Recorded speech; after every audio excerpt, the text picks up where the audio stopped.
Pergunta, eu vou começar com a Camila. Camila, como é que entra a conversão de vocês? Você já era cristã, não era? Quem se converteu primeiro? Como é que Jesus entrou na história de vocês? Quando a gente se conheceu, eu era católica e Tasso era ateu. Uhum. E eu era bem católica mesmo, praticante. Uhum. Né? E ali a gente casou. Da paróquia mesmo? Sim, todo sim. domingo tá lá e tal? Isso. E aí de ser devota de Maria e tudo. E ali a gente casou, tudo. E quando eu engravidei de Orlando, né, o nosso primeiro filho, a minha gravidez era muito complicada. E eu fiz um exame e o exame não foi bom. Né? E naquele exame, a translucência nucal, né, deu muito alterada. Então, Estava de quanto tempo? Era logo no começo, eu acho que tinha uns 3 meses de gravidez, alguma coisa assim. E aí o médico disse que ele ia ter uma doença genética, que aquilo era indicação da doença genética. E tipo Down, assim, alguma coisa assim? Isso. Uhum. Ou qualquer outra malformação nesse sentido, genética, né? Alguma condição genética. Aí eu tinha quantos anos? Eu tinha 22 anos, né? Era uma menina. E aquilo mexeu muito comigo, até que um dia uma pessoa veio conversar comigo, disse que era evangélica, conhecia a palavra de Deus, disse que estava orando, e que Deus tinha falado com ela e me deu uma palavra. Eu não me lembro qual foi o texto, até hoje eu não me lembro. Mas, e como católica, assim, apesar de eu ir e tudo, eu não tinha, né? Bíblia, essas coisas, ninguém lia a Bíblia, lia o jornalzinho da missa, né? E aí ela me deu um texto que falava sobre essa questão de idolatria, de santo, né? Porque naquela hora era isso que eu estava buscando, né? E quando ela falou, ela viu que eu não gostei. Mas ela disse assim, Camila, mas você não precisa acreditar no que eu estou dizendo, não. Converse com Deus, fale com Ele, né, que Ele vai se revelar para você. Você foi agilizada com esse diagnóstico, com essa história toda, buscando a Deus e tal. Isso, sem conseguir comer, que eu não comia direito, não conseguia dormir, né, pensando. E aí, quando foi, naquele dia eu não estava conseguindo dormir, me levantei e eu lembro, eu fui ao banheiro e olhei assim no espelho e me lembrei, né, e estava muito abalada, chorando, e eu disse, Deus, se você curar o meu filho, eu vou ler a Bíblia e vou fazer de acordo com o que tem ali. Uhum. E naquela hora, César, eu nunca tinha nem ouvido falar nisso, mas naquela hora eu senti a paz que excede todo entendimento. Verdadeiramente eu senti. E a certeza de que meu filho estava curado. Aí, depois, eu tive que fazer uns exames, tive que tirar o líquido amniótico, né, da barriga e tudo. Mas eu fui numa tranquilidade. Eu voltei a comer, voltei a dormir, tranquila. Fez tipo um voto ali e seguiu tranquila. E segui tranquila, e recebi mesmo. E Tasso só observando, né? E ateu ainda? Ateu, só observando. E ali, para diminuir a história, né? Eu fiz o exame e deu tudo certo, um mapeamento genético. Recebi o mapeamento genético. E Orlando está aí, né? Uhum. Tá hoje bem e tudo, não tinha nenhuma condição genética. Na universidade com 16 e tal. E aí, assim, depois disso, tinha uma igreja batista perto da casa da gente. A gente morava naquela época no sertão do Ceará, no Crato. Peraí. Então, a sua proximidade assim, com o evangelho foi a partir de uma cura, né? Na verdade, foi um sinal sobrenatural. Não é uma coisa que alguém te convenceu, não sei o quê. Não. É uma coisa que o médico falou, tá assim, tem alguma coisa aqui, genética, não sei o que lá. Aí tem um voto com Deus e depois do voto, depois você tem um milagre, Foi um milagre, né? Essa questão da saúde, dele ter nascido pleno, né, assim, sem nenhum problema. E também, para mim, foi muito sobrenatural essa questão da paz, sabe, César? E hoje eu vejo, naquela época eu era muito nova, mas hoje, até pela minha formação, tudo de psicóloga, eu vejo o quanto isso é difícil, sabe, experimentar essa paz. Uma paz, assim, que é sobrenatural, porque nem base bíblica eu tinha para aquela paz. Que excede todo entendimento. Né? Isso mesmo, verdadeiramente, a paz que excede todo entendimento. Então, na realidade, foram 2 milagres ali. Uhum. Entende? Aí depois disso, tinha uma igreja batista perto da minha casa, aí uma pessoa me chamou, me convidou para ir. Quando eu cheguei, ela me apresentou os pastores, tudo, e eles me chamaram, eu lembro que eles me chamaram para um estudo bíblico. Aí eu fui, Tasso não ia. Eles passaram lá em casa, me pegaram, eu estava grávida, tudo, eu fui com eles, e ali eles disseram, quando terminou, o pastor disse, Camila, e aí? E aí, o que é que você achou? Vem ou não vem? O que é que você achou? Você vai continuar vindo e tal? É a sua primeira experiência assim, com um grupo evangélico? Assim, isso, a primeira. Só tinha com a igreja católica. A primeira. E aí, é tão interessante porque quando eu me converti, que eu fui ligar para minha mãe para dizer que eu tinha me convertido, a primeira pergunta dela foi o seguinte, minha filha, e você vai poder usar batom? Para você ver que a gente Mãe não sendo fazia mãe. parte. Mãe sendo mãe. E não fazia parte da nossa Outro realidade. universo, né? Outro Que se mundo, abria. Então, ali, quando eu comecei a ir para essa reunião com Aí os o pastor pastores... perguntou o que você falou. Aí eu disse a ele, pastor, olha, gostei muito, mas eu vou ficar aqui enquanto a sua Bíblia estiver batendo com a minha. Aí ele riu, aí disse, é isso mesmo que eu quero que você faça. Então, o meu compromisso sempre foi com a palavra, sabe? Eu tinha muita sede. Mas sua Bíblia era católica, até então. Eu tinha a Bíblia católica, e depois eu recebi, né, de presente deles, e aí eu fui examinar, né, para ver se... Mas o meu compromisso sempre foi com a palavra. E Tassos, né, nessa questão toda, ele estava de longe observando, né? E o pessoal da igreja também, os pastores, eu estava grávida, né, de Orlando, a gravidez muito complicada. A mulher do pastor era médica, então eles me acolheram nisso daí e acabaram também acolhendo Tassos. E com muita sabedoria, eles estavam sempre presentes, né? Conversavam, pastor César, eles conversavam sobre tudo, não ficavam, né? Mas o Tassos, você baixava a guarda ou não? Você era meio... Como que nesse momento aí da vida, como é que você estava? Você tá lá ateu, e aí? Meu ateísmo de índole intelectual, não moral. Isso é muito importante distinguir. Não tinha raiva de crente. Eu só achava que aquela visão de mundo deles não era verdadeira. Agora, veja a importância da integridade, porque os pastores eram pessoas íntegras. Sim. Então, o poder da administração de uma vida íntegra. Então, os pastores que nos abordaram lá, o pastor Samuel e a pastora Marinila, que faleceu, eram pessoas extremamente íntegras. E isso daí dá um impacto muito grande e você passa a conviver com pessoas, porque são pessoas que... Porque não era só o que eles falavam, era o que a gente via na vida Você deles. começou a ver Jesus na vida deles, né? Isso mesmo, poder da integridade. Eles viviam o que pregavam. E quanto tempo foi essa ainda Não, ateu? Aí eu, sendo ateu, comecei cada vez mais a conviver, ir mais. Aí tem aquelas coisas de comunhão de crente, né? Tinha codorna, tinha não sei o quê. Mas né? a Camila vem primeiro, então, né? Aí como é que foi para você processar minha mulher crente agora? Não, eu não tinha problema. É que ela já era católica, né? Por Então... mim, podia ser o que fosse, entendeu? Ela cria já, né? E ele até reconhecia, né, Tassi? Você até falava que quem cria vivia melhor e tal, mas ele dizia, mas eu não tenho... Eu acho que não tem fundamento básico de verdade para essa visão de mundo cristã e eu me mantinha no ateísmo. Você é tipo o Sérgio Sacani na época, porque o Sérgio Sacani ele falou assim, não, eu não quero transformar ninguém em ateu. Eu só acho que não é tal, era mais ou menos essa pegada. Você não era um militante do ateísmo. De forma nenhuma, militante não.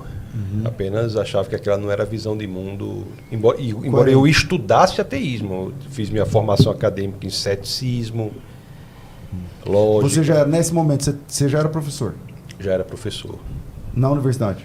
Na universidade. Nós estávamos no Ceará porque eu era pró-reitor de planejamento da universidade lá, bem novo. Nós passamos 2 anos e meio lá, não foi mais ou menos? Foi. Você sendo pró-reitor?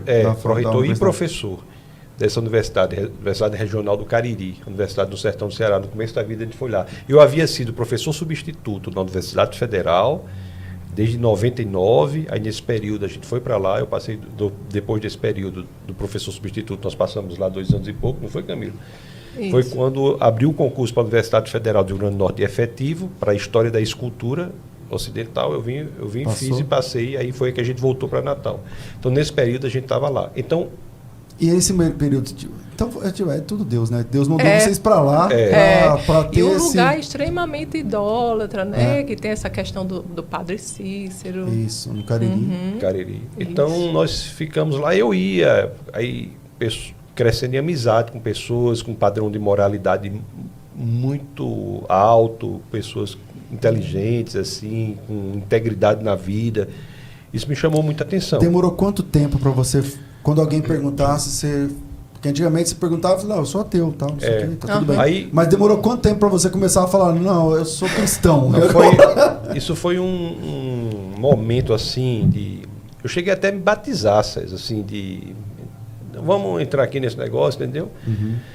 Aí chegou Ele era ex-ateu, então ele traz toda uma bagagem acadêmica, uma abordagem filosófica diferente. Então, que me chamou a atenção ali, ele não fugia das questões difíceis no livro, ele as enfrentava, o argumento era delicado, sofisticado, elegante. A questão do sofrimento ele trata ali, né?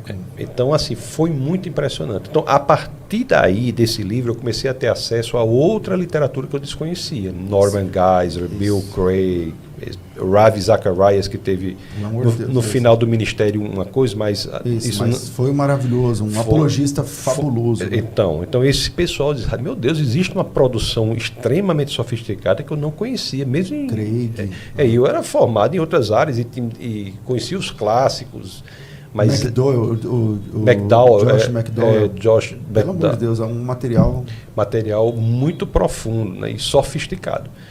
Então isso foi meio que me convencendo da viabilidade intelectual do cristianismo, o que não é conversão. Exato. E aí pronto, isso é verdade. Saber que o cristianismo é um fato, saber que o cristianismo é viável, saber isso também não é conversão, né? Então, não é conversão. O papel da apologética, a rigor, não é converter ninguém. É limpar os obstáculos intelectuais que separam o homem do evangelho.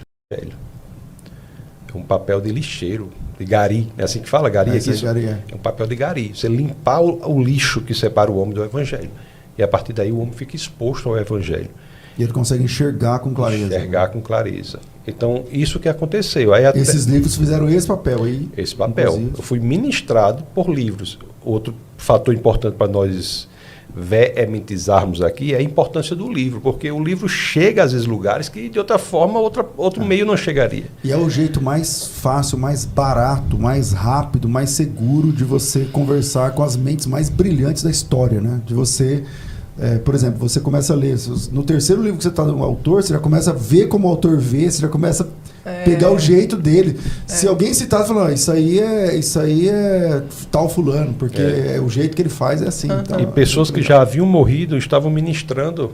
É isso aí. Sua vida. Ali. Na minha vida, por meio dos livros. Aí ela engravida nossa segunda filha, né, que foi Lissa. E com 9 dias, Lissa faleceu.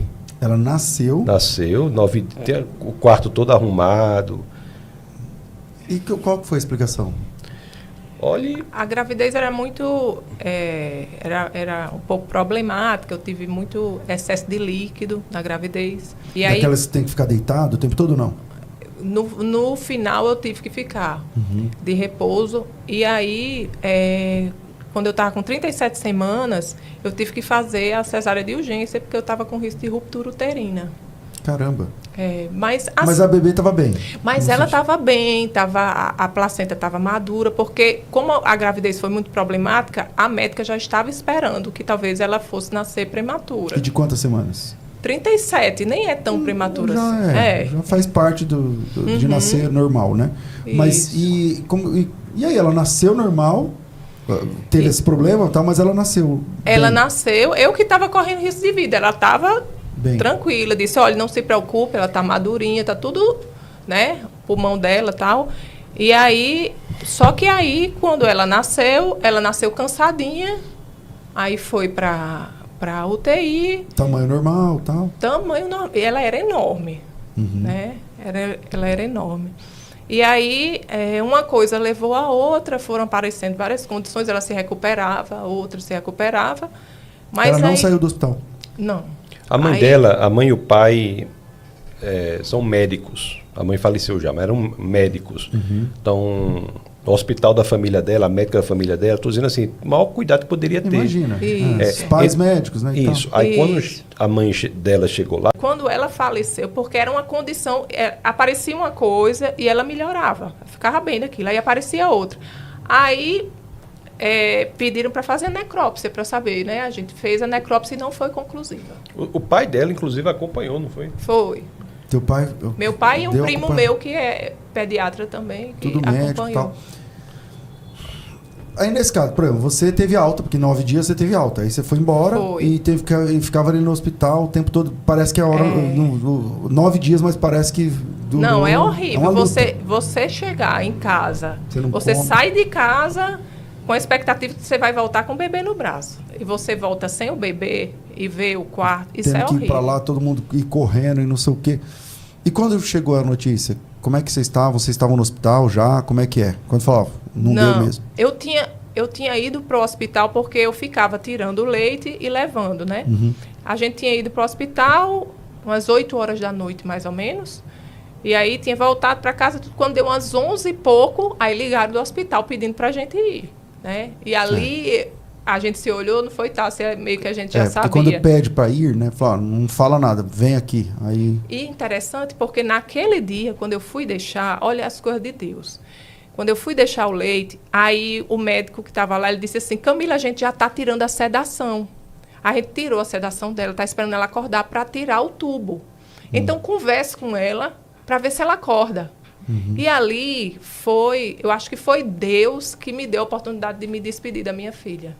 Porque ali eu conversei bastante com ela, sabe? Falei do irmão dela, né? De Orlando e tal.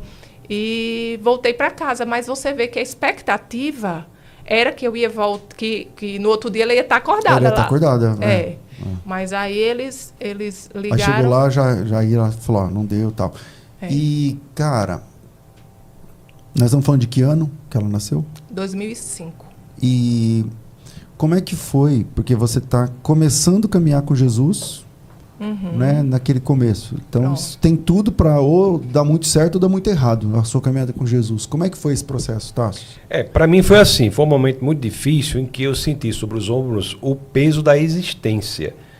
E, a partir daí, eu tive que, de fato, me posicionar. É um elemento de posicionamento. Você já se declarava cristão na época, então? Rapaz, não era cristão.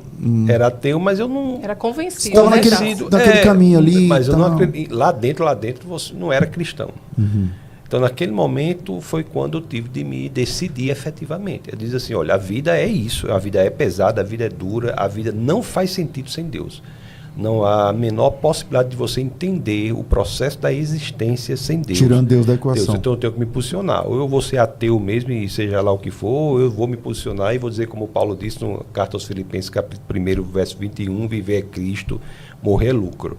Eu vou entender que o que aconteceu dentro da perspectiva da eternidade não é relevante, que nós vamos viver a eternidade ao lado da nossa filha, entender que há um processo maior do que essa cotidianidade, esse passar dos dias pode mostrar. Há um processo maior, mais profundo, tudo tem que ser colocado na perspectiva da eternidade. Então foi diante daquele momento em que o peso da existência cai sobre meus ombros que eu de fato me converto, o elemento volitivo.